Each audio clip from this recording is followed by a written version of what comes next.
জাতীয় বিশ্ববিদ্যালয়ের অনলাইন ক্লাসে সবাইকে স্বাগতম। করোনাকালীন শিক্ষা কার্যক্রম চলমান রাখার স্বার্থে জাতীয় বিশ্ববিদ্যালয়ের উদ্যোগে অনলাইন ক্লাসে সংযুক্ত হতে পেরে আমি আনন্দিত। সবাইকে স্বাস্থ্যবিধি মেনে চলার আহ্বান জানাচ্ছি। আজকের এই অনলাইন ক্লাসে আমি ইসলামের ইতিহাস ও সংস্কৃতি বিভাগের অনার্স তৃতীয় বর্ষ শিক্ষার্থীদের সঙ্গে আমি থাকবো। আর আমাদের আজকের আলোচনার কোর্স নম্বর সমকালীন বিশ্বে সংখ্যালঘু মুসলিম। সমকালীন বিশ্বে সংখ্যালঘু মুসলিম। আর আমাদের আজকের লেকচার নম্বর 02। আমাদের লেকচারের শিরোনাম থাকবে আজ ডায়াসপোরা কি, ডায়াসপোরার শ্রেণী বিভাগ। আমরা দুইটা এবং অভিবাসন কি ও অভিবাসনের কারণ, বিভিন্ন প্রকারের অভিবাসন ইত্যাদি আমরা এই সম্পর্কে আজকে দেখবো। আমরা দুইটা টপিক একসাথে আজকে আমরা আলোচনা করব। আর আজকে আমি তোমাদের সাথে আছি, আমি যে মোস্তাফিজুর, প্রভাষক, ইসলামের ইতিহাস ও সংস্কৃতি বিভাগ, খুলনা সরকারি মহিলা কলেজ, খুলনা। আমরা শুরুতেই ডায়াসপোরা পুরো আলোচনা করি যে ডায়াসপোরা কি। আমরা প্রথমে দেখব যে ডায়াসপোরা কাকে বলে বা ডায়াসপোরা কি। ডায়াসপোরা একটি গ্রিক শব্দ। মূলত ডায়াসপোরা শব্দটি এসেছে একটা গ্রিক শব্দ থেকে, যার অর্থ, গ্রিক শব্দটির অর্থ হচ্ছে বীজের মতো ছড়িয়ে ছিটিয়ে পড়া, বীজের মতো ছড়িয়ে ছিটিয়ে পড়া। এটা হচ্ছে ডায়াসপোরা, মানে গ্রিক শব্দ যেটা, তার অর্থ হচ্ছে বীজের মতো ছড়িয়ে ছিটিয়ে পড়া। ডায়াসপোরা বলতে এমন একটি জনগোষ্ঠীকে বোঝায় যারা একটি নির্দিষ্ট ভৌগোলিক অঞ্চল থেকে বিশ্বে ছড়িয়ে পড়ে। ডায়াসপোরা মূলত এমন একটা জনসংখ্যাকে বোঝাবে যারা একটি নির্দিষ্ট ভৌগোলিক অঞ্চল থেকে যারা সমগ্র বিশ্বে ছড়িয়ে পড়বে। তারা হচ্ছে এই ছড়িয়ে পড়াটাকেই বলা হবে ডায়াসপোরা। ঐতিহাসিকভাবে এই ছড়িয়ে পড়া স্বেচ্ছাধীন না হওয়ারও নজিরও আছে। মানে এটা অনেকে ইচ্ছা করে যাচ্ছে এরকম না। যেমন ইউরোপ থেকে ইহুদিদের বাধ্য হয়ে বিতাড়িত হতে হয়েছিল এবং বা তারা ছড়িয়ে পড়েছিল। এটা কিন্তু তাদের স্বেচ্ছাধীন ছিল না। বা দাস ব্যবসায় সূত্র ধরে আফ্রিকার জনগোষ্ঠীর বিভিন্ন পৃথিবীর ইউরোপিয়ান কিংবা আমেরিকান বিভিন্ন উপনিবেশিক দেশে ছড়িয়ে ছিটিয়ে পড়াকে এটা কিন্তু স্বেচ্ছাধীন নয়, এটা হচ্ছে বাধ্য হয়ে তারা ছড়িয়ে পড়েছিল, কিন্তু সেটা হচ্ছে ডায়াসপোরার অংশগত। তবে নিজ দেশ থেকে বহিষ্কৃত হয়ে ভিন্ন স্থানে বসতি করেছে এমন লোকদেরকে ডায়াসপোরার মানুষ হিসেবে আমরা চিহ্নিত করতে পারি।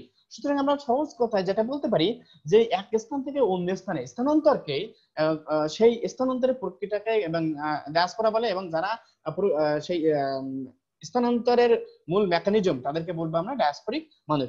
আমরা যদি বলতে পারি, যেমন সবচেয়ে বড় উদাহরণ দেই আমরা যে ইহুদিদের আমরা জানি ইহুদিদের নিজস্ব কোনো দেশ নাই। তাদের মানে পৃথিবীর বিভিন্ন দেশে তারা ছড়িয়ে ছিটে পড়েছিল এবং সেই অঞ্চল থেকে যখন তারা ইসরায়েলে এসে বসতি স্থাপন করেছিল তখন তারা কিন্তু ডায়াসপোরিক হয়ে গেছিল এবং তারা কিন্তু এখানে স্থায়ীভাবে বসবাস করছে। আবার আফ্রিকান অঞ্চল থেকে, বিভিন্ন আফ্রিকান অঞ্চল থেকে বিভিন্ন সময়ে দাস হিসেবে তারা ইউরোপ, আমেরিকা, এশিয়া বিভিন্ন অঞ্চলে তারা ছড়িয়ে পড়েছে। এটাও কিন্তু তাদের একটা ডায়াসপোরা। এই ছড়িয়ে পড়াটাকে কিন্তু তাদের ডায়াসপোরা আমরা বলবো। আবার আমরা যদি আরো অন্যভাবে দেখি যে শুধু বাধ্য হয়ে যারা দেশ ছেড়েছে তারাই নয়, যারা স্বেচ্ছায় ভাগ্যান্বেষণে, ভাগ্যের জন্য বা অন্য কোনো কারণে দেশান্তরিত হয়েছে তারাও ডায়াসপোরার অংশ। শুধু যে বাধ্য হয়েছে জোর করে কিংবা এরকম নয়, যারা স্বেচ্ছাধীন এক স্থান থেকে অন্য স্থানে গমন করেছে বা দেশান্তরিত হয়েছে তাদেরকে আমরা ডায়াসপোরার অংশ বলতে পারি। সে অর্থে যারা দেশের বাইরে স্থায়ীভাবে বসবাস করছে তাদেরকেও কিন্তু আমরা ডায়াসপোরা বলতে পারি।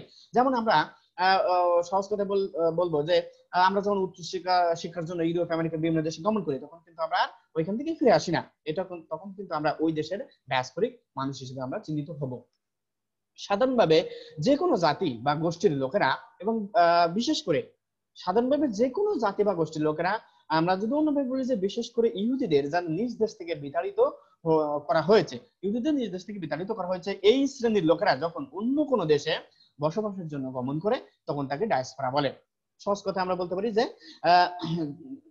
যে কোনো জাতি বা গোষ্ঠী, এবং আমরা যদি উদাহরণ দিয়ে আমরা বলতে পারি স্পেসিফিক ভাবে যে ইহুদিদের কিংবা আফ্রিকান দাসরা যখন নিজ দেশ থেকে বিতাড়িত হয়েছে এবং এই শ্রেণীর লোকেরা যখন অন্য কোনো দেশে গমন করেছে তখন আমরা সেটাকে ডায়াসপোরা বলবো। আর যে সমাজে তারা বসবাস করে তাকে আমরা বলবো ডায়াসপোরিক সমাজ। সহজে যে মানুষকে বলবো ডায়াসপোরার মানুষ, এবং যে সমাজে তারা বসবাস করছে সেই সমাজকে বলবো আমরা ডায়াসপোরিক সমাজ, এবং যারা স্থানান্তরিত যে প্রক্রিয়াটাকে বলবো আমরা ডায়াসপোরা। সুতরাং স্থানান্তরের প্রক্রিয়াটাকে আমরা বলবো ডায়াসপোরা। যাদের দ্বারা, মানে যারা মেইন মেকানিজম এই ডায়াসপোরিক, তাদের বলবো ডায়াসপোরিক মানুষ। এবং এই তারা যে সমাজে বা যে স্থানে বসবাস করছে সেটাকে আমরা বলবো ডায়াসপোরিক সমাজ।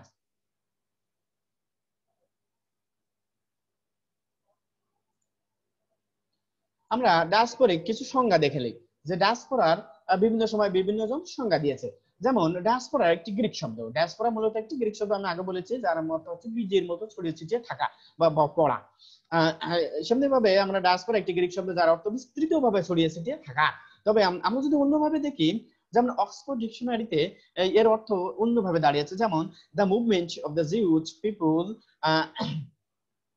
away from their own country to live and work in others country। এখানে বলছেন যে দ্য মুভমেন্ট তাদের ছড়িয়ে পড়া অফ দ্য জিউস পিপল, মানে ইহুদিদের জনগোষ্ঠী, away from এক স্থান থেকে দেয়ার ওন কান্ট্রি, তাদের নিজ দেশ থেকে অন্য স্থানে টু লিভ বা বসবাসের জন্য, এবং and work in other country, এবং কাজের জন্য অন্য দেশে ছড়িয়ে ছিটিয়ে পড়া। উদাহরণ দিয়েছে এখানে জিউস, বা আমরা ইহুদিদের এখানে সংজ্ঞাটা দিয়েছে। আমরা জানি যে ইহুদিরা কিন্তু পৃথিবীর বিভিন্ন দেশ থেকে ছড়িয়ে ছিটিয়ে ছিল বিভিন্ন দেশে।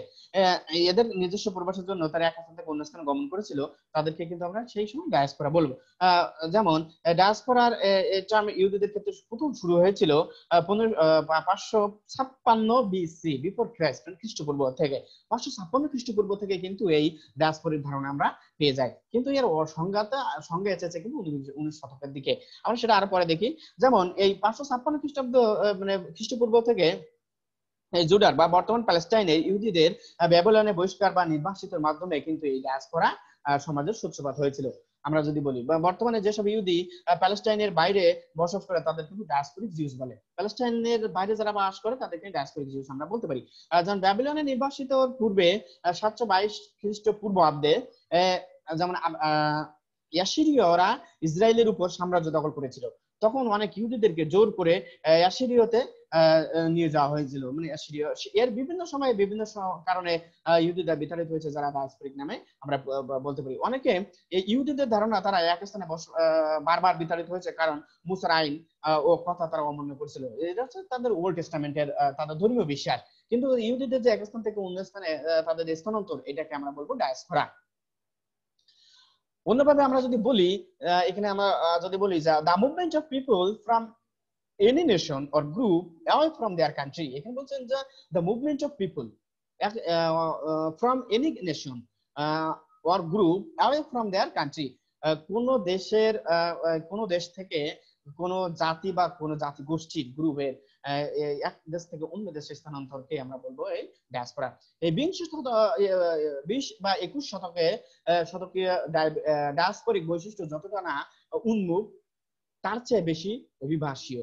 তাই আধুনিক ডায়াসপোরা যতটা দৈহিক বা ভৌগোলিক, তার চেয়ে অধিক বেশি মানসিক। এটা হচ্ছে আমরা মানে ডায়াসপোরার একটা মানে সহজ কারণ হিসেবে আমরা এখানে বলতে পারি যে 20 বা 21 শতকে বর্তমানে আধুনিক সময়ে যে ডায়াসপোরিক বৈশিষ্ট্য বা ডায়াসপোরিক যে স্ট্যাটিস্টিক্স, এইটা বৈশিষ্ট্য যতটা না উন্মুখ, তার চেয়ে বেশি অভিবাসীয়। মানে মানুষ অভিবাসিত হচ্ছে স্বেচ্ছাধীন, এই জন্য বলছে যতটা না উন্মুখ, তার চেয়ে বেশি অভিবাসীয়, মানুষ অভিবাসিত। তাই আধুনিক ডায়াসপোরা যতটা না দৈহিক বা ভৌগোলিক, মানে তার চেয়ে বেশি মানসিক। মানে মানে পূর্বে যেমন ডায়াসপোরা জোর করে স্থানান্তর করা হচ্ছিল, এখন সেটা নয়। এখন এটা হচ্ছে অনেক বেশি মানসিক, মানে মানুষের মানসিকতার উপরে এটা নির্ভর করছে এই ডায়াসপোরিক। আমরা এখন যে ডায়াসপোরার কারণ, কয়েকটা কারণ দেখবো এই ডায়াসপোরা। যেমন আমরা যদি ডায়াসপোরার সহজ কয়েকটা কারণ দেখি, যেমন ব্যবসায়ের উদ্দেশ্যে মানুষ এক স্থান থেকে অন্য স্থানে গমন করছে, এই জন্য এটা হচ্ছে আমরা বলবো ডায়াসপোরার অন্যতম কারণ। ব্যবসা বাণিজ্যের জন্য মানুষ কিন্তু পৃথিবীর বিভিন্ন অঞ্চলে গমন করছে। এই গমনকে আমরা কিন্তু ব্যবসায়িক উদ্দেশ্যে গমনকে আমরা কিন্তু ডায়াসপোরার একটা অংশ বলতে পারি। ব্যবসার উদ্দেশ্যে মানুষ এক স্থান থেকে অন্য স্থানে গমন। তারপরে যদি বলবো যে সাম্রাজ্যবাদও কিন্তু ডায়াসপোরার একটি অন্যতম একটা কারণ। কারণ সাম্রাজ্যবাদী, আমরা জানি যে সাম্রাজ্যবাদীরা তাদের সাম্রাজ্যকে টিকে রাখার জন্য স্বদেশ থেকে অনেক অভিবাসী বা সে উপনিবেশিক দেশে চলে গেছে, বা উপনিবেশিক দেশ থেকে আবার জনসংখ্যা নিজ দেশে নিয়ে আসছে। সাম্রাজ্যবাদের একটা এই ডায়াসপোরা আর অন্যতম কারণ হচ্ছে ছিল এই সাম্রাজ্যবাদ। শ্রমিক হিসেবে এক স্থান থেকে অন্য স্থানে মানুষ আগমন বা গমন করছে, এটা কিন্তু একটা ডায়াসপোরার অন্যতম একটা কারণ। আবার দেশান্তর, এক দেশ থেকে অন্য দেশে দেশান্তর, এটা কিন্তু ডায়াসপোরার একটা অন্যতম কারণ। দেশান্তর বিভিন্ন প্রক্রিয়া হতে পারে, স্বেচ্ছাধীন হতে পারে, বাধ্য হয়ে হতে পারে। স্বেচ্ছাধীন যেমন আমরা যেমন এক দেশ থেকে অন্য স্থানে জীবিকার সন্ধানে বা উন্নত জীবন যাপনের আশায় মানুষ যখন এক দেশ থেকে অন্য দেশে গমন করে, তখন আমরা কিন্তু স্বেচ্ছাদেশান্তর বলবো। আবার যেমন আমরা রোহিঙ্গা মুসলিমদের যদি কথা বলি, তারা কিন্তু বাধ্য হয়ে মায়ানমার থেকে বাংলাদেশে আসছে, এটা কিন্তু ডায়াসপোরার একটা অংশ। অভিবাসন, অভিবাসনের মাধ্যমে মানুষ এক দেশ থেকে অন্য দেশে গমন করছে, এটা কিন্তু ডায়াসপোরার একটি অন্যতম কারণ। আমরা যদি ডায়াসপোরার শ্রেণী বিভাগ করি, তো আমরা ডায়াসপোরার কিন্তু অনেকগুলো শ্রেণী বিভাগ দেখতে পাবো। যেমন ডায়াসপোরার কয়েকটা যদি শ্রেণী বিভাগ, যেমন নির্যাতিত ডায়াসপোরা, শ্রমিক ডায়াসপোরা, আমরা এখানে বলবো যে নির্যাতিত ডায়াসপোরা, শ্রমিক ডায়াসপোরা, রাজকীয় ডায়াসপোরা, বণিক ডায়াসপোরা। ডায়াসপোরা আমরা চারটি কারণ এখানে দেখলাম, কয়েক শ্রেণী বিভাগ আমি পূর্বে দেখলাম কারণ, এখন আমরা শ্রেণী বিভাগ দেখবো যে কয় শ্রেণীতে মূলত ডায়াসপোরা হইতে পারে। নির্যাতিতর ফলে ডায়াসপোরা হইতে পারে, শ্রমিক ডায়াসপোরা হইতে পারে, রাজকীয় ডায়াসপোরা হইতে পারে, বণিক ডায়াসপোরা হতে পারে। আমরা এখন এর সম্পর্কে একটু ইলাবোরেট দেখি। যে নির্যাতিত ডায়াসপোরা, এ ধরনের ডায়াসপোরা সমাজের সদস্যরা বিভিন্ন যুদ্ধ, গণহত্যা, নির্যাতন ইত্যাদির ফলে নিজ আশ্রয়ে, নিরাপদ আশ্রয়ের খুঁজে কোনো এক স্থানে বসবাস করছে, তারা হচ্ছে নির্যাতিত ডায়াসপোরা। নির্যাতিত ডায়াসপোরা এটা হচ্ছে যে এই ধরনের ডায়াসপোরা সমাজের সদস্যরা বিভিন্ন এক দেশে যেমন যুদ্ধ বাড়ছে, গণহত্যা, নির্যাতন ইত্যাদি ফলে ইত্যাদি এই সকল ঘটনার ফলে নিরাপদ আশ্রয়ের খুঁজে কোনো এক স্থানে বসবাস করছে, তারা হচ্ছে নির্যাতিত ডায়াসপোরা। যেমন আমরা যদি যুদ্ধ, গণহত্যা, যেমন ইরাক, ইরান, আফগানিস্তানের যুদ্ধ, যেমন আজ আমরা যখন এই ক্লাসটা দেখছি এখন সেপ্টেম্বর মাসের শেষের দিকে, যেমন আর্মেনিয়া, আজারবাইজানের মানে যুদ্ধ হচ্ছে, ওইখান থেকে যারা এক স্থান থেকে অন্য স্থানে গমন করে, তখন কিন্তু ডায়াসপোরা হবে। নির্যাতিত ডায়াসপোরা, যুদ্ধের ফলে, গণহত্যার ফলে, নির্যাতনের ফলে, এটা হচ্ছে নির্যাতিত ডায়াসপোরা। এটা হচ্ছে ডায়াসপোরার একটা অন্যতম কারণ। যেমন রোহিঙ্গা মুসলিমদের নির্যাতনের ফলে তারা বাংলাদেশে এসেছে, তারা বাংলাদেশে কিন্তু ডায়াসপোরিক মানুষ, তাদের অভিবাসনের প্রক্রিয়াটাই হচ্ছে ডায়াসপোরা, এবং তারা এই সমাজে বসবাস করছে, এটা ডায়াসপোরিক সমাজ। শ্রমিক ডায়াসপোরা, এই শ্রমিক ডায়াসপোরা এরা পৃথিবীর অনেক দেশেই চুক্তিভিত্তিক শ্রমিক হিসেবে নিয়োজিত রয়েছে। পৃথিবীর যেমন আমাদের বাংলাদেশ থেকে মেবি 30 লক্ষ শ্রমিক মধ্যপ্রাচ্যের বিভিন্ন দেশে কাজের জন্য সেখানে অবস্থান করছে। এদের অনেকে কিন্তু ওই দেশ থেকে আর ফিরে আসবে না, তারা ওইখানে থেকে যাবে, তখন তারা কিন্তু ডায়াসপোরা হয়ে যাবে, ডায়াসপোরিক মানুষ হয়ে যাবে, তারা শ্রমিক হিসেবে কিন্তু ওইখানে তারা ডায়াসপোরিক। যেমন প্রথম বা দ্বিতীয় বিশ্বযুদ্ধের পরে যখন গোটা ইউরোপে শ্রমিকের সংকট দেখা গিয়েছিল, কর্মক্ষম পুরুষের সংখ্যা কমে গিয়েছিল, তখন কিন্তু ইউরোপিয়ান দেশগুলো এশিয়া এবং আফ্রিকা থেকে কিন্তু তাদের অভিবাসনকে উন্মুক্ত করে দিয়েছিল, তাদের শিল্প কারখানাকে আরো সচল রাখার জন্য। সেজন্য সেখান থেকে কিন্তু নতুন করে শিল্প বিপ্লব ঘটেছিল। যেসব শ্রমিকরা ওইখানে ইউরোপে চলে গেছিল, তারা কিন্তু আর ফিরে আসে নাই, তখন তারা ওইখানে শ্রমিক হিসেবে তারা কিন্তু ডায়াসপোরা সমাজে অন্তর্ভুক্ত হয়ে গেছে, এটা হচ্ছে শ্রমিক ডায়াসপোরা। তারা নিজেদের ঐতিহ্যকে একাত্মতার বিষয়টি সহযোগিতা নিলাম করে, যদিও তারা ওই শ্রমিক হিসেবে ওইখানে ডায়াসপোরিক হয়েছে, কিন্তু তাদের যে পার্সোনাল, তাদের নিজেদের যে ঐতিহ্য, এই ঐতিহ্যকে তারা, বিষয়টাকে তারা সবসময় কিন্তু সযত্নে লালন করে থাকে। রাজকীয় ডায়াসপোরা, আমরা যদি এখানে দেখি যে রাজকীয় ডায়াসপোরা যে রাষ্ট্রের রাজকীয় পর্যায়ে আসীন অভিবাসী, রাষ্ট্রের রাজকীয় পর্যায়ে আসীন হচ্ছে অভিবাসী, এটাকে রাজকীয় ডায়াসপোরিক সমাজের সদস্য। এটা হচ্ছে যারা আমরা যদি অন্যভাবে দেখি যে এমন হইতে পারে যে তারা অধীনস্থ কোন দেশের উচ্চতর ক্ষমতা বা মর্যাদা ভোগ করে থাকে, কিন্তু অধীন দেশের সমাজ সংস্কৃতি তাদের স্পর্শ করে না, এবং তারা সেখানে প্রভাব বিস্তার করে থাকে। উদাহরণ দেই, যেমন আমরা ভারতীয় উপমহাদেশ দীর্ঘদিন ধরে আমরা ব্রিটিশ উপনিবেশের অধীনে ছিলাম। এই ব্রিটিশ উপনিবেশের অধীনে থাকার সময়ে এই ভারতীয় উপমহাদেশের যেসব লোক ব্রিটিশ মানে ব্রিটেনে বিভিন্ন সময় কাজের জন্য, লেখাপড়ার জন্য, কিন্তু রাজকীয় বা রাজা বা রানীর আমন্ত্রণে ওইখানে ওই দেশে গিয়েছিল, কিন্তু পরবর্তীতে তারা আর এই দেশে ফিরে আসে নাই। অনেক হইতে পারে এরা কিন্তু তখন কিন্তু তারা হবে ওই দেশের রাজকীয় অভিবাসী, যেহেতু তারা রাজার আমন্ত্রণে বা সরাসরি শাসকের আমন্ত্রণে ওই দেশে রাজকীয় অতিথি হিসেবে অবস্থান করছে, সেজন্য তারা কিন্তু ওই দেশে হবে ব্রিটেনে। এই আমরা সেখানে এই ভারতীয় উপমহাদেশেরা যারা ওই ব্রিটেনের রাজার আমন্ত্রণ বা রানীর আমন্ত্রণে ওইখানে অবস্থান করছে, তারা হবে রাজকীয় ডায়াসপোরার সদস্য। বণিক ডায়াসপোরা, পেশায় ব্যবসায়ী, যারা অন্য দেশে বসবাস করে, পেশায় হচ্ছে তারা ব্যবসায়ী, যারা অন্য দেশে বসবাস করে, তারা নিজস্ব সংস্কৃতি, ঐতিহ্য, সক্রিয়তা লালন করে। তারা কি নিজস্ব সংস্কৃতি, ঐতিহ্য, নিজস্ব যে তাদের পার্সোনাল ব্যক্তিগত যে নিজস্ব সংস্কৃতি থাকে, তাদের নিজস্ব ট্র্যাডিশন থাকে, ঐতিহ্য থাকে, তাদের এই সক্রিয়তাকে তারা কিন্তু দীর্ঘদিন ধরে লালন করে, এবং এই বসবাসকৃত রাষ্ট্রের আইন কানুনও তারা কিন্তু মেনে চলে। বসবাসকৃত যে রাষ্ট্রের আইন কানুন, এটা কিন্তু তারা মেনে চলে। এটা হচ্ছে বণিক ডায়াসপোরা। ব্যবসার উদ্দেশ্যে পৃথিবীর বিভিন্ন দেশে মানুষ সব সময় গমন করছে। যেমন আমরা যদি বলি যে ইসলামের আবির্ভাবের পর থেকে বা তার পূর্ব থেকে গোটা মানে সামুদ্রিক যে বাণিজ্য, এটা সম্পূর্ণটা নিয়ন্ত্রণ করতো আরবীয়রা। এই আরবীয়রা কিন্তু পৃথিবীর বিভিন্ন দেশে ছড়িয়ে ছিটিয়ে পড়েছিল ব্যবসায়ের উদ্দেশ্যে, এবং তারা পৃথিবীর বিভিন্ন অঞ্চলে বসতি স্থাপনও করেছিল।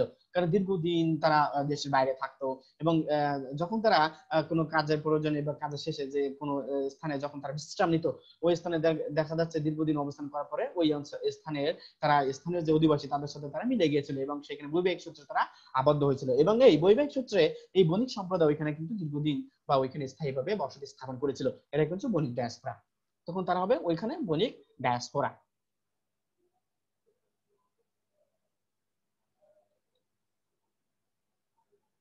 অঞ্চল ভিত্তিক ডায়াসপোরা। আমরা অঞ্চল ভিত্তিক যদি ডায়াসপোরা শ্রেণী বিভাগ দেখি, তাহলে এখানে দেখবো যে ইউরোপীয় ডায়াসপোরা, আফ্রিকান ডায়াসপোরা, এশীয় ডায়াসপোরা। আমরা ইউরোপিয়ান ডায়াসপোরা একটু দেখি। ইউরোপীয় ডায়াসপোরা আলেকজান্ডারের সময়কালে ইউরোপের যুদ্ধবিগ্রহের ফলে আলেকজান্ডারের সময়কালে ইউরোপে যুদ্ধবিগ্রহের ফলে ক্ষতিগ্রস্ত মানুষের পৃথিবীর এক প্রান্ত থেকে অন্য প্রান্তে বসতি স্থাপন করেছিল। সেই সময় যেসব ক্ষতিগ্রস্ত মানুষ ছিল তারা পৃথিবীর এক স্থান থেকে অন্য স্থানে বসতি স্থাপন করেছিল। এই সময় এশিয়া বা আফ্রিকায় গড়ে উঠেছিল মূলত গ্রিক উপনিবেশ। সেই সময় মূলত আলেকজান্ডারের সময়কাল থেকে পৃথিবীর বিভিন্ন অঞ্চলে গ্রেট আলেকজান্ডার দ্য গ্রেট তার বিজয়ের ফলে গ্রিক উপনিবেশ সমগ্র পৃথিবীতে ছড়িয়ে পড়েছিল। এভাবে ইউরোপিয়ানদের এই ছড়িয়ে ছিটিয়ে পড়া নির্যাতিত মানুষের নিয়ে গড়ে উঠেছিল ইউরোপীয় ডায়াসপোরা। ইউরোপীয় ডায়াসপোরা কখনো কখনো ইউরোপীয় অন্য রাষ্ট্রের নিজস্ব কারণে গড়ে উঠেছিল অন্য দেশের ডায়াসপোরিক সমাজ। উদাহরণ দিয়ে আমরা যদি আরো বলতে পারি, যেমন আলবেনীয় ডায়াসপোরা। এই আলবেনীয় ডায়াসপোরাকে আমরা যদি বলি যে যুগোস্লাভিয়া যুদ্ধ ও দ্বন্দ্বে ভেঙে যাওয়া আলবেনিয়া, কসোভো, মেসিডোনিয়া, মন্টিনিগ্রো ও সার্বিয়া রাষ্ট্রের বাইরে গড়ে উঠেছিল মূলত আলবেনীয় ডায়াসপোরা। এদের সংখ্যা ইতালি, স্পেন এবং তুরস্কে সবচেয়ে বেশি এই আলবেনীয় ডায়াসপোরা, এবং আমেরিকাতেও এই আলবেনীয় ডায়াসপোরা লক্ষ্য করা যায়। কারণ আমরা দেখেছি এই আলবেনীয় ডায়াসপোরা ইউরোপে প্রথম শুরু হয়েছিল আলবেনীয় গৃহযুদ্ধ কিংবা আলবেনীয় এই যুগোস্লাভিয়ার যখন ভেঙে যায়, তখন যে অঞ্চলভিত্তিক যে যুদ্ধ হয়েছিল সেই যুদ্ধের পরে ইউরোপের বিভিন্ন দেশ থেকে বা ইউরোপের এক দেশ থেকে অন্য দেশে ইউরোপের বা ইউরোপের থেকে আদার্স মহাদেশে গমন করেছিল ইউরোপিয়ানরা। এটা হচ্ছে ইউরোপিয়ান ডায়াসপোরা। African diaspora. আমরা যদি আফ্রিকান ডায়াসপোরা দেখি, যে আফ্রিকান ডায়াসপোরা পৃথিবীর মধ্যে সর্ববৃহৎ ডায়াসপোরা। আমরা যত ডায়াসপোরিক সমাজ বা দেখবো, তার ভিতরে আফ্রিকান ডায়াসপোরাকে দেখবো সর্ববৃহৎ। দাস ব্যবসা এবং আফ্রিকানদের বিভিন্ন দেশে গমনই এই ডায়াসপোরা বৃহৎ ডায়াসপোরা সংগঠনের কারণ। 15 শতকে পৃথিবীব্যাপী আফ্রিকানদের ধরে নিয়ে গিয়ে দাস হতে বাধ্য করা শুরু হয়েছিল, ফলে বিশ্বব্যাপী আফ্রিকান ডায়াসপোরিক সমাজ বিখ্যাত। পৃথিবীর বিভিন্ন দেশে এই আফ্রিকান ডায়াসপোরিক সমাজ কিন্তু বিখ্যাত। কারণ আফ্রিকান ডায়াসপোরা পৃথিবীর মধ্যে সর্ববৃহৎ। কারণ 15 শতক থেকে 18 শতাব্দী পর্যন্ত কিন্তু এই মানে দাস প্রথা বিলুপ্ত হওয়ার পূর্ব পর্যন্ত এই আফ্রিকা দেশ থেকে পৃথিবীর বিভিন্ন দেশে এই নিগ্রোদেরকে ধরে নিয়ে দাস হিসেবে রাখা হতো, এবং সেইখানে তারা স্থায়ীভাবে বসতি স্থাপন করেছিল এক সময়, এবং এটা হচ্ছে আফ্রিকান ডায়াসপোরা। এশীয় ডায়াসপোরা যুদ্ধ, দারিদ্র, শোষণ, বঞ্চনা ও নাগরিক যন্ত্রণায় এই এশীয়দের বিভিন্ন দেশে যেতে উৎসাহিত করেছিল। কয়েকটা কারণ: যুদ্ধ, দারিদ্র, শোষণ, বঞ্চনা ও নাগরিক যন্ত্রণায় এই এশীয়দের বিভিন্ন দেশে যেতে উৎসাহিত করেছিল। কারণ আমরা জানি এশিয়া একটা দরিদ্র, আফ্রিকার মতো একটা দরিদ্র দেশ, এবং বিভিন্ন সময় উপনিবেশিক সময় এখানে যুদ্ধ হয়েছে, উপনিবেশিক শোষণ, নির্যাতন বা নাগরিক যন্ত্রণা, সাম্প্রদায়িক নির্যাতন, এখানে এদেরকে এশীয়দের বিভিন্ন দেশে যেতে উৎসাহিত করেছে। এভাবে মূলত এশীয় মহাদেশের বিভিন্ন দেশ কেন্দ্রিক এশিয়া থেকে এশিয়ায় কিন্তু এই যে ডায়াসপোরিক সমাজ গড়ে উঠেছে, এটা হচ্ছে এশীয় ভারতীয় ডায়াসপোরিক সমাজই সর্ববৃহৎ। এশিয়ার ভিতরে যেসব এক দেশ থেকে এশিয়ার অন্য দেশে গেছে, এর ভিতরে মূলত ভারতীয়রা এশিয়ার বিভিন্ন দেশে ছড়িয়ে পড়েছে। এটাই কিন্তু হচ্ছে এশিয়ার ভিতরে সর্ববৃহৎ ডায়াসপোরিক সমাজ হচ্ছে ভারত। কারণ ভারতীয়রা এশিয়ার বিভিন্ন দেশে সহ ছড়িয়ে পড়েছে। এটা হচ্ছে এশীয় ডায়াসপোরা আমরা বলবো।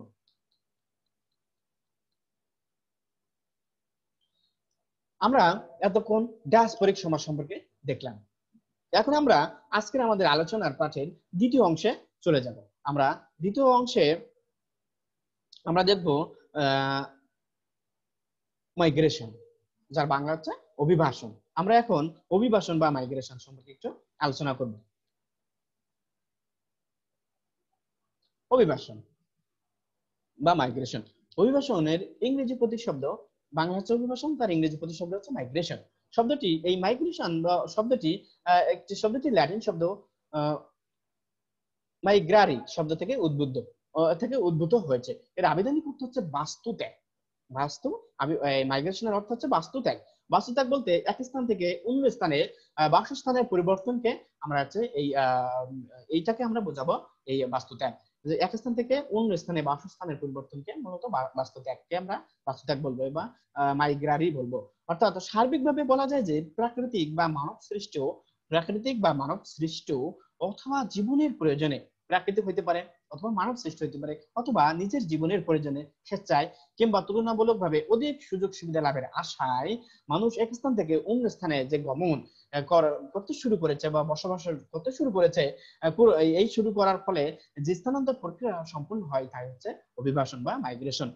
আমরা সহজ কথায় একটা উদাহরণ পেয়ে গেলাম এখানে, যে প্রাকৃতিক বা মানব সৃষ্ট অথবা স্বেচ্ছায় প্রয়োজনে বা তুলনামূলকভাবে অধিক সুযোগ সুবিধা লাভের আশায় মানুষ যখন এক স্থান থেকে অন্য স্থানে গমন বা বসবাস শুরু করে, যে স্থানান্তর প্রক্রিয়া সম্পূর্ণ হয় তাই হচ্ছে এই অভিবাসন। আমরা যদি বাংলা একাডেমির একটা ডিকশনারি থেকে দেখি, বাংলা একাডেমির অভিধান, আমরা যে বাংলা একাডেমির অভিধান এখানে দেখবো যে মাইগ্রেশন শব্দটি বলা হয়েছে যে এক স্থান বা এক দেশ বা বিশ্ববিদ্যালয় থেকে অন্য স্থানে, অন্য দেশে বা অন্য বিশ্ববিদ্যালয়ে গমন বা অভিপ্রয়াস, স্বদেশ ত্যাগ করে অন্য কোনো দেশে বসবাস, একে আমরা অভিবাসন বলবো। আমরা যদি আরো সহজ কথায় বলতে পারি তাহলে আমরা এই অভিবাসনকে বলবো যে অভিবাসন বলতে এক স্থান থেকে অন্য স্থানে চলে যাওয়া। এই অভিবাসন বলতে এক স্থান থেকে অন্য স্থানে চলে যাওয়া বা অন্য স্থান থেকে আগমন করাকে অভিবাসন বলে। এক স্থান থেকে অন্য স্থানে চলে যাওয়া বা অন্য স্থান থেকে আরেক আসা, এই আসা যাওয়াকে আমরা বলবো হচ্ছে অভিবাসন বা মাইগ্রেশন।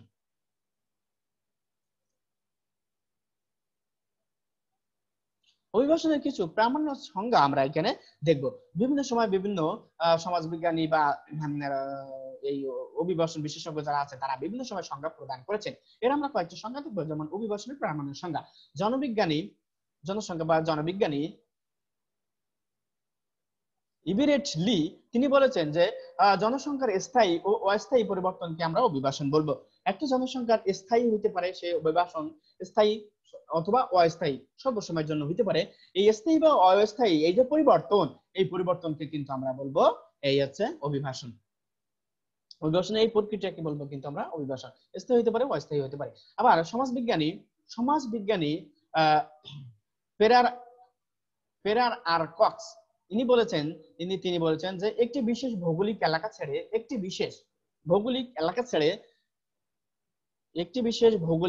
ছেড়ে অন্য ভৌগোলিক এলাকায় স্থায়ী বা অস্থায়ী ভাবে একটি বিশেষ ভৌগোলিক এলাকায়, একটা নির্দিষ্ট অঞ্চল ছেড়ে অন্য কোনো নির্দিষ্ট অঞ্চল বা ভৌগোলিক অঞ্চলে স্থায়ী বা অস্থায়ী ভাবে বসবাস করাকে আমরা বলবো অভিবাসন বা স্থানান্তর।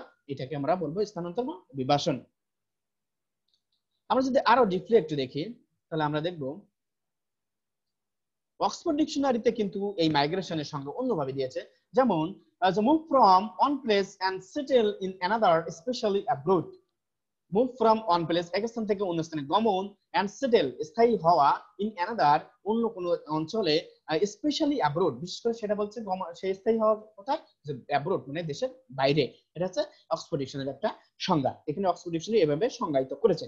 আমরা যদি আরো অন্যভাবে দেখি তাহলে আমরা জাতিসংঘের একটা বিখ্যাত সংজ্ঞা আছে যে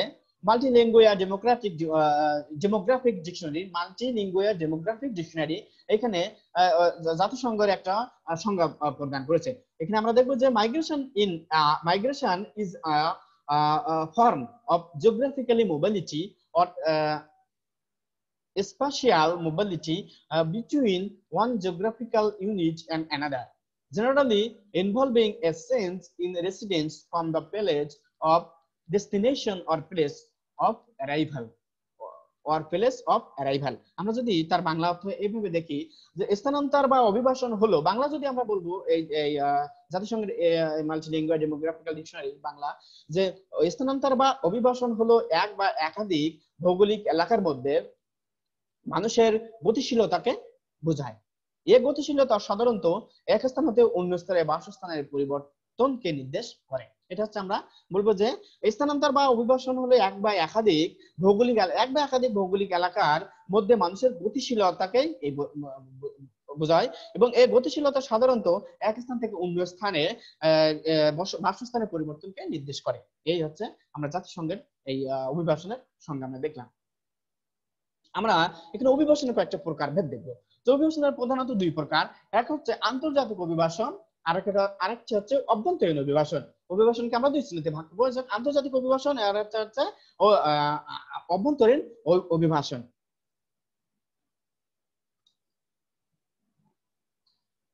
আমরা এই সম্পর্কে বিভিন্ন সময় বিভিন্ন সমাজবিজ্ঞানী জনবিজ্ঞানী বিভিন্ন সময় বিভিন্ন সংজ্ঞা প্রদান করেছে এই অভিবাসনের।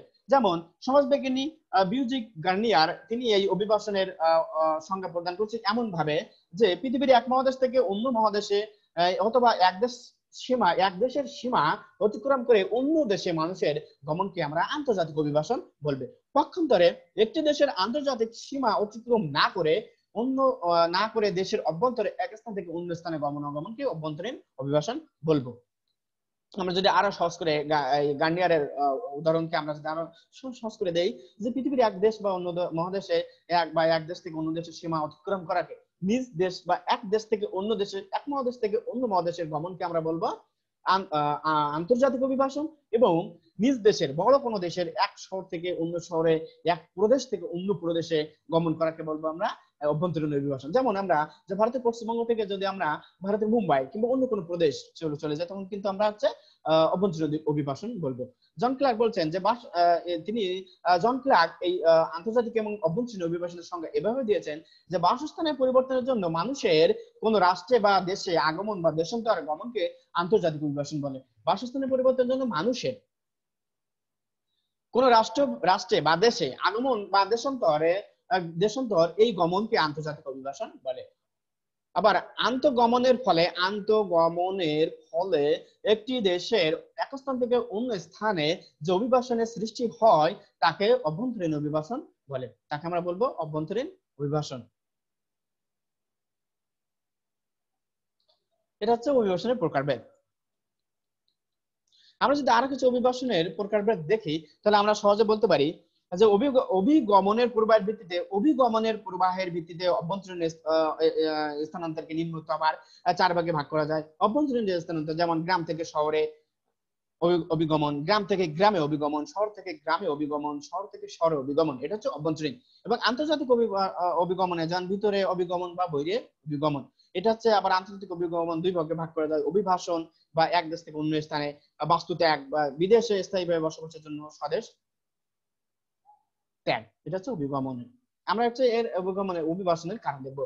অভিবাসন দুইটা কারণ হইতে পারে, একটা হচ্ছে আকর্ষণীয় দিক আর হচ্ছে বিকর্ষণীয় দিক। দুইটা কারণে মানুষ অভিবাসন হতে পারে, যা নিজ বা স্বেচ্ছায় বা স্বেচ্ছাধীন, আর একটা হচ্ছে বাধ্য হয়ে। এই দুইটা, আকর্ষণীয় মানে স্বেচ্ছাধীন, বিকর্ষণীয় মানে বাধ্য হয়ে।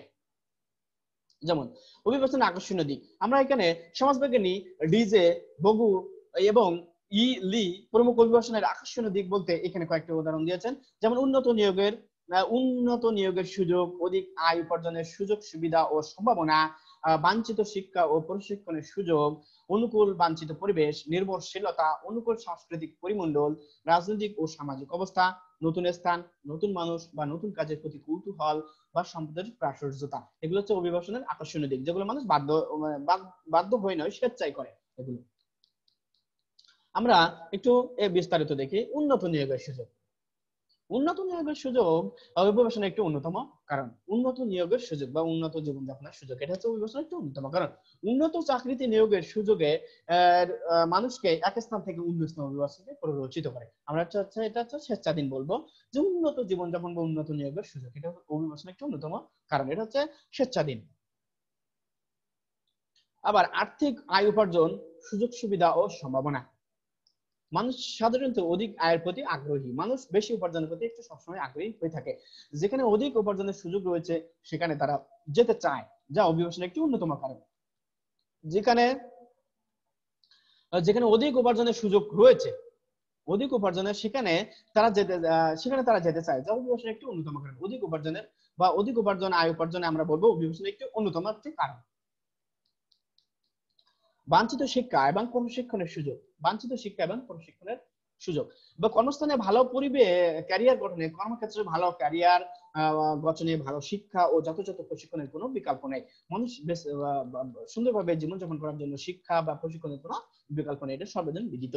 যে ভালো শিক্ষা ও প্রশিক্ষণ লাভের আশায় মানুষ অন্য দেশে যেতে আগ্রহী হয়।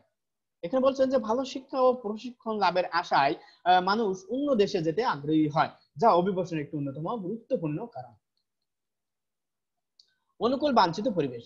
অনুকূল বাঞ্ছিত পরিবেশ একটি স্থানের আবহাওয়া, শিক্ষা ব্যবস্থা, উন্নত ধরন, স্বাস্থ্যকর পরিবেশ, গৃহায়ন সুযোগ সুবিধা ইত্যাদি মানুষকে বসবাসের জন্য আগ্রহী করে তোলে, যা অভিবাসনের একটি অন্যতম কারণ। এটা হচ্ছে অনুকূল বাঞ্ছিত পরিবেশ। মানুষ ওইখানে মনে করে যে ওইখানে যদি আমি যাই তাহলে ভালো থাকবো, কারণ ওইখানে শিক্ষা ব্যবস্থা, ওভারঅল সারাউন্ডিং এনভায়রনমেন্ট অনেক বেশি ফেভারেবল। সেজন্য মানুষ এক স্থান থেকে অন্য স্থানে গমন করে। এটা হচ্ছে অনুকূল বাঞ্ছিত পরিবেশের জন্য। এটা হচ্ছে মানুষ স্বেচ্ছায় করে থাকে।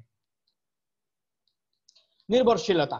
মানুষ আবর্জনের কাছে থাকতে চায়। চাকরি কিংবা অন্য কোনো কারণে স্বামী স্ত্রী কিংবা নিকট আত্মীয়দের অবস্থান দূরত্ব সৃষ্টি করলে পরবর্তীতে তারা কাছাকাছি থাকার উদ্দেশ্যে কিন্তু অভিবাসে প্রবাসী হয়ে থাকে। এটা হচ্ছে নির্ভরশীলতার জন্য বা পারস্পরিক যে সহমর্মিতা, সৌহার্দ্য বা পারস্পরিক চান এর অনুভূতির জন্য মানুষ কিন্তু এই অভিবাসনকে নির্ভরশীলতা অভিবাসনের একটি অন্যতম কারণ। অনুকূল সাংস্কৃতিক পরিমণ্ডল। আমরা এখানে দেখি যে পৃথিবীর বহু নৃতাত্ত্বিক জাতিগোষ্ঠী বসবাস। পৃথিবীতে অনেক নৃতাত্ত্বিক গোষ্ঠী বসবাস করে। এক এক জাতির সাংস্কৃতিক পরিমণ্ডলে এক এক রকম ধর্ম, জাতিগত, বর্ণগত পার্থক্য যেমন তাদের কাছে চেয়ে দূরে ঠেলে দেয়, যা অভিবাসনের অন্যতম কারণ। মানুষ কিন্তু নিজের প্রতি আকর্ষণ, নিজের অনুকূল সামাজিক, ধর্মীয়, রাজনৈতিক, এই বর্ণগত, জাতিগত, ধর্মগত এই আকর্ষণকে মানুষ এক স্থানে আসতে বাধ্য করে। রাজনৈতিক ও সামাজিক অবস্থা। কোন স্থানের রাজনৈতিক স্থিতিশীলতা সে দেশের সামাজিক ও রাজনৈতিক অবস্থার উপর কিন্তু যথেষ্ট প্রভাব ফেলে। এক্ষেত্রে যে সকল দেশের রাজনৈতিক অবস্থা স্থিতিশীল নয়, সে দেশ থেকে মানুষ উন্নত দেশে অভিবাসনে আগ্রহী হয়। কারণ পলিটিক্যাল বা যে সবসময় রাজনৈতিক অস্থিতিশীলতা, সহিংস রাজনীতির ফলে মানুষ কিন্তু এক দেশ থেকে অন্য দেশে স্থানান্তরিত হতে বাধ্য হয়। এই রাজনৈতিক অস্থিতিশীলতার জন্য মানুষ কিন্তু এক দেশ থেকে অন্য দেশে গমন করে। এটা হচ্ছে কিন্তু অভিবাসনের একটা অন্যতম কারণ। নতুন স্থান, নতুন মানুষ বা নতুন কাজের প্রতি কৌতূহল, এটা কিছু অভিবাসনের একটা অন্যতম কারণ। অভিজ্ঞতা জীবনকে সমৃদ্ধ করে। সমৃদ্ধ জীবনের খোঁজে মানুষ এক দেশ থেকে অন্য দেশে কৌতূহল মেটানোর জন্য ঘুরে বেড়ায়। মানুষ নতুন নতুন স্থান, নতুন মানুষ বা নতুন কাজের প্রতি এই কৌতূহল মানুষকে অভিবাসী হতে প্রলুব্ধ করে। এটা অভিবাসনের একটা অন্যতম কারণ। সম্পদের প্রাচুর্যতা। সম্পদের প্রাচুর্যতা অভিবাসনের একটি অন্যতম কারণ। সম্পদের প্রাচুর্যতা মানুষকে সম্পদশালী দেশে অভিবাসিত হতে আগ্রহী হয়। সেজন্য আমরা সবসময় দেখি যে এশিয়া কিংবা আফ্রিকা থেকে ইউরোপ এবং আমেরিকার প্রতি মানুষের যে ঢল বা যাওয়ার একটি মানুষের যে আকাঙ্ক্ষা, সেটা কিন্তু এই সম্পদের প্রাচুর্যতা কিংবা উন্নত জীবনযাপনের আশায় মানুষ কিন্তু অভিবাসিত হতে পারে, অভিবাসিত হয়। অভিবাসনের বিকর্ষণীয় দিক, যেটা মানুষ স্বেচ্ছা নয়, বাধ্য হয়ে করে থাকে, এমনি কয়েকটি কারণ। যেমন প্রাকৃতিক দুর্যোগ, এটা জাতীয় আয় বা সম্পদের ক্রমাগত হ্রাস, বেকারত্ব বেড়ে যাওয়া, নির্যাতন, নিপীড়ন, যুদ্ধ বিগ্রহ, সমাজের বিচ্ছিন্নতা বোধ, সমাজ বা দেশ থেকে বহিষ্কার, সরকারের নীতি, এগুলো কিন্তু মানুষ বাধ্য হয়ে করে। এগুলো মানুষ ইচ্ছা নয়, মানে অনিচ্ছাকৃত ভাবে হলেও কিন্তু মানুষ অভিবাসনের দিকে অগ্রসর হয়। যেমন প্রাকৃতিক দুর্যোগ, যেমন সকল মানুষ জীবনে নিরাপত্তা চায়, মানুষ জীবনে নিরাপত্তা আগে চায়, তাই বসবাসের জন্য নিরাপদ স্থানকে বেছে নেয়। মানুষ বসবাসের জন্য সবসময় নিরাপদ স্থানকে বেছে নেয়। প্রাকৃতিক দুর্যোগ প্রবণ এলাকায় মানুষ বসবাস করতে চায় না। মানুষ সাধারণত যেসব আছে অধিক প্রাকৃতিক দুর্যোগ প্রবণ অঞ্চল, সেখানে মানুষ বসবাস করতে চায় না, যা মানুষের অভিবাসনের একটি অন্যতম কারণ। যেমন উপকূলীয় অঞ্চলে মানুষজন সবসময় কিন্তু উপকূল অঞ্চল ছেড়ে কিন্তু শহর অঞ্চলের দিকে অভিবাসিত হতে থাকে। তেমনিভাবে এক দেশ থেকে অন্য দেশে অভিবাসিত হতে থাকে। এইভাবে হচ্ছে প্রাকৃতিক দুর্যোগ। জাতীয় যে একটা দেশের জাতীয় আয় বা সম্পদের ক্রমাগত হ্রাস, জাতীয় বা এটা কিন্তু স্থবির বা নিম্নমুখী হয়ে যখন পড়ে, সম্পদের স্থান যে স্থবির বা নিম্নমুখী হয়ে যাওয়া মানুষের জীবনযাত্রাকেও কিন্তু স্থবির করে পড়ে। ফলে নাগরিকগণ জীবনযাত্রার ধারাবাহিকতা রক্ষার্থে উন্নত দেশে অভিবাসী হয়। মানুষ তাদের এই উন্নত জীবনযাপনের আশায় উন্নত যখন জাতীয় সম্পদ কমে যাবে, তখন কিন্তু নিজের জীবনে ইনসিকিউর ফিল করবে এবং নিজের জীবনকে সিকিউর করার জন্য কিন্তু উন্নত দেশে মানুষ অভিবাসিত হতে থাকে। বেকারত্ব বেড়ে যাওয়া। কোন দেশের অর্থনৈতিক মন্দা দেখা দিলে চাকরির সুযোগ কমে যায়, অর্থনৈতিক মন্দা কমে ছাটায়, এটা হয়। ফলে দেশে বেকারত্ব বাড়তে থাকে, যার ফলে মানুষ অভিবাসিত হতে থাকে, অভিবাসী হতে থাকে। এই বেকারত্ব কিন্তু অভিবাসনের একটা অন্যতম কারণ। নির্যাতন, নিপীড়ন, রাজনৈতিক, সামাজিক, ধর্মীয় এবং কখনো কখনো ভাষাগত, বর্ণগত, সম্প্রদায়গত কারণে নির্যাতন নিপীড়নের শিকার হয়, মানুষের বিভিন্নভাবে নির্যাতনের শিকার হয়, তখন তারা পুরাতন আবাস ছেড়ে নতুন আবাসের দিকে অভিবাসিত হতে থাকে। এই নির্যাতন নিপীড়ন কিন্তু অভিবাসনের একটি অন্যতম কারণ।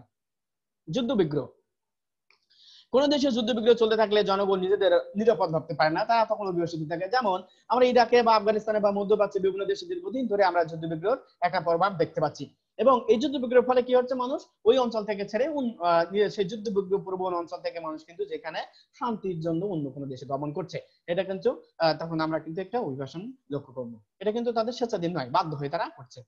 সমাজে বিচ্ছিন্নতা বোধ, কোন ব্যক্তি যদি তার বিশ্বাস, সংস্কার, রীতিনীতি, আচার আচরণ, মত, পথ ইত্যাদি কারণে সমাজে বাধার সম্মুখীন হয়, অর্থাৎ তার জীবন আচরণের সে যদি চলতে কোনো বাধার সম্মুখীন হয়, তখন নিজের নিরাপত্তার জন্য মানুষ অভিবাসিত হতে থাকে। যেমন আমরা সবচেয়ে বড় উদাহরণ দিব যে মিয়ানমারে কিন্তু মানুষ তার ইচ্ছাধীন ভাবে তার আচার আচরণ, পথ, মত কিছু বাধার সম্মুখীন হয়, সেজন্য তারা অভিবাসিত হচ্ছে। সমাজ বা দেশ থেকে বহিষ্কার, কোন কারণে কেউ যদি সমাজ বা দেশচ্যুত হয়ে হয়, তখন সে নিজের অবস্থান ধরে রাখতে উন্মেষ হয়। দেশ বা সমাজচ্যুত হলে মানুষ কিন্তু উন্মেষিত হতে থাকে। সেটা হচ্ছে রাজনৈতিক কারণ হতে পারে, অন্য কোনো কারণ হতে পারে। সরকারের নীতি, কখনো কখনো সরকার কোন জাতিগোষ্ঠীর প্রতি বিভিন্নমুখী নিয়মকানুন বা শর্ত আরোপ করে। এক জাতিগোষ্ঠীর প্রতি, বিশেষ করে সংখ্যালঘুদের প্রতি কিন্তু অনেক সময় অনেক দেশ যারা অনেকটা প্রতিক্রিয়াশীল, তারা কিন্তু শর্ত আরোপ করে। এতে উক্ত জাতির লোকেরা তা নিজেদের স্বার্থের পরিপন্থী হিসেবে বিবেচনা করে এবং অভিবাসনে উৎসাহী হয়ে দেশ ত্যাগ করে। যেমন মিয়ানমারে কিন্তু তাদের ধর্মকর্ম, কিংবা চীনে উইঘুররা ধর্ম পালন করতে পারে না, এভাবে তারা কিন্তু এক দেশ থেকে অন্য দেশে অভিবাসিত হচ্ছে। শিক্ষার্থীবৃন্দ, আমরা এতক্ষণ যে আলোচনা করলাম, আশা করি করোনাকালীন সময় তোমাদের কিছুটা হলেও একাডেমিক কার্যক্রম চালিয়ে নিতে সহায়তা করবে। তো আমরা আরো যদি তোমরা এই সম্পর্কে আরো যদি দেখতে চাও, তাহলে আমি কয়েকটা সহায়ক উৎসের কথা এখানে নাম দিয়েছি। যেমন এম আলী কেত্তানি তার Muslim minorities in the world today, এখানে আমরা তোমাদের এই সমকালীন বিশ্বে মুসলিম সংখ্যালঘু অনেক উৎস আমরা এখানে পেয়ে যাব। তারপরে অ্যান্থনি গিডেন্স আমাদের আজকের যে আলোচনা, এটা আমরা দেখবো যে Anthony Giddens the constitution of society, এই বইটা আমরা কিন্তু এই ডায়াসপোরা কিংবা এই অভিজ্ঞাপনের বিস্তারিত পাবো। আরো পাবো আমরা মোহাম্মদ হাবিবুর রহমানের সমাজ বিজ্ঞান পরিচিতি, এই বইতে আমরা কিন্তু এই মাইগ্রেশন বা অভিগমন বা ডায়াসপোরা বিস্তারিত পাবো। এবং আমরা আরো পাবো ডক্টর মাহফুজুর রহমান আকন্দ ও ডক্টর আবু নোমান মোহাম্মদ আসাদুল্লাহ তার সমকালীন বিশ্বে মুসলিম সংখ্যালঘু, এই বইটাতে কিন্তু আমরা আরো বিস্তারিত পাবো। আরো যদি আমরা তা বাদে উইকিপিডিয়া এবং বিভিন্ন অনলাইন ম্যাগাজিনে আমরা এই সম্পর্কে আমরা আরো পেয়ে যাব। তো প্রিয় শিক্ষার্থীবৃন্দ, আশা করি ক্লাসটা তোমাদের কিছুটা হলেও সহায়তা করবে, আমি সে আশা রাখি। এবং এই ক্লাসে করোনাকালীন সময়ে তোমাদের শিক্ষা কার্যক্রম গতিশীল রাখার জন্য জাতীয় বিশ্ববিদ্যালয়ের এই অনলাইন ক্লাসের একটা অংশ আমরা তৃতীয় বর্ষের এই সমকালীন বিশ্বে মুসলিম সংখ্যালঘু তার আলোচনায় আমরা আজকে দেখলাম ডায়াসপোরা এবং অভিবাসন। আমরা নেক্সট ক্লাসে আমরা আরো বিভিন্ন দেশের উপরে আলোচনা করব। তো আজকে এ পর্যন্তই, সকলে ভালো থাকুন।